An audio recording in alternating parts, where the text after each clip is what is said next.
দীর্ঘ লড়াইয়ের পর মাতৃভূমিতে প্রত্যাবর্তন বীরভূমের কন্যা সোনালী খাতুনের। দীর্ঘ লড়াই ও সংগ্রাম অতিক্রম করে বিজেপির সমস্ত চক্রান্তকে নস্যাৎ করে বাংলাদেশ থেকে নিজ মাতৃভূমিতে ফিরে এলেন বীরভূমের কন্যা সোনালী খাতুন। তার সদ্যজাত সন্তানের নামকরণ করেছেন সর্বভারতীয় তৃণমূল কংগ্রেসের সাধারণ সম্পাদক অভিষেক বন্দ্যোপাধ্যায়। এদিন সন্ধ্যায় বীরভূমের পাইকট গ্রামে সোনালী খাতুন ও তার নবজাতক সন্তানের সঙ্গে সাক্ষাৎ করেন বীরভূম জেলা পরিষদের সভাধিপতি কাজল শেখ। তিনি সোনালী খাতুনের সঙ্গে সৌজন্যে বিনিময় করেন এবং পরিবারের খোঁজ খবর নেন। পাশাপাশি সদ্য প্রয়াত মুরারই 2 নম্বর ব্লক তৃণমূল কংগ্রেসের সভাপতি আফতাবউদ্দিন মল্লিকের পরিবারের সঙ্গে সাক্ষাৎ করে তাদের পাশে থাকার আশ্বাস দেন। এ সময় তাদের সঙ্গে উপস্থিত ছিলেন বীরভূম জেলা পরিষদের কৃষি কর্মাধ্যক্ষ সিরাজুল ইসলাম খান এবং জেলা পরিষদের পূর্ত কর্মাধ্যক্ষ নুরুল ইসলাম। এখানে এসেছি আমাদের যুবরাজ সর্বভারতীয় তৃণমূল কংগ্রেস দলের সভাপতি সাধারণ সম্পাদক, তার নির্দেশে তিনি আমাকে এখানে পাঠিয়েছেন। আপনাদের জানা আছে কয়েকদিন আগে তিনি রামপুরহাটে এসেছিলেন, তখন তিনি বলেছিলেন যে সোনালী বিবি সে যেন একটা আবাস যোজনার বাড়ি পায়। সর্বতই আমি ডিএম সাহেবের সঙ্গে কথা বলেছি, এখানকার বিডিও সাহেবের সঙ্গে কথা বলেছি, পঞ্চায়েত সমিতির সভাপতি আমাকে চাচ্ছেন, ওনার নামে বাড়িটা অলরেডি রেডি হয়ে গেছে। সর্বতই জায়গা আছে কিনা, কোথায় বাড়িটা হবে, এখানে এসে জানতে পারলাম উনি এতটাই দরিদ্র সীমার নিচে বসবাস করেন, ওর নামে 1 কাঠা জায়গা পর্যন্ত নেই।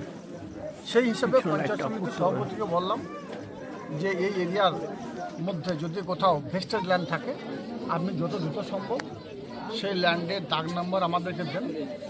আমি ডিএম সাহেবকে বলে যত দ্রুত সম্ভব ওর নামে একটা পাট্টা করার ব্যবস্থা করে দেবো এবং মাননীয় মুখ্যমন্ত্রী মাননীয় মমতা বন্দ্যোপাধ্যায় যে বাংলা আবাস যোজনা বাড়ি দিচ্ছেন সেই বাড়ি সোনালী বিবিকে যত দ্রুত সম্ভব তৈরি করে দেওয়া তার বাচ্চাদের জন্য।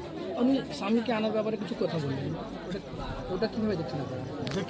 দেখুন এই ব্যাপারটা আমাদের সর্বোচ্চ নেতৃত্ব প্রতিটি মুহূর্তে আপডেট নিচ্ছে।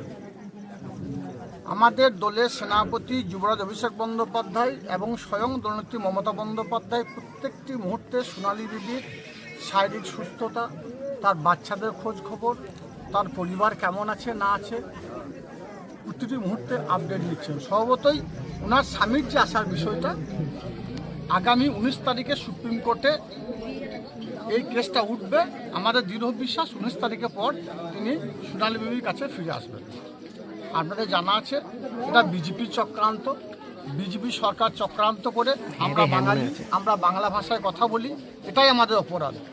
এই অপরাধে যারা বাংলার ভালো ভালো কারিগর, যারা ভালো ভালো রাজমিস্ত্রি, যারা সোনার কাজ করে, সোনার কাজে পারদর্শী, তারা অন্য রাজ্যে যারা কর্মসংস্থানের উদ্দেশ্যে গিয়েছে তাদেরকে পুলিশ ক্যাম্পে নিয়ে গিয়ে নির্যাতন করা হয়েছে, তাদেরকে বাংলাদেশি তকমা লাগিয়ে বাংলাদেশ পাঠিয়ে দেওয়া হয়েছে। কিন্তু আমাদের যুবরাজ অভিষেক বন্দ্যোপাধ্যায় তার তত্ত্বাবধানে সোনালী বিবি বাড়ি ফিরেছে এবং এখানে সে দেখতে পাচ্ছেন সে একটা ফুটফুটে পুত্র সন্তানের জন্ম দিয়েছে। অভিষেক বন্দ্যোপাধ্যায় স্বয়ং তার নাম রেখেছেন আপন। সেই আপনকে দেখতে এসেছিলাম আমরা এবং তার পরিবারের কেমন আছে না আছে খোঁজ খবর নিলাম। সঙ্গে সঙ্গে তাকে একথাও বললাম যত দ্রুত সম্ভব অভিষেক বন্দ্যোপাধ্যায় আমাদের যুবরাজ তিনি কথা দিয়েছেন সেই কথা তিনি রাখবেন।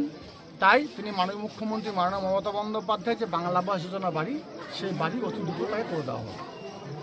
জয়দেবের মেলায়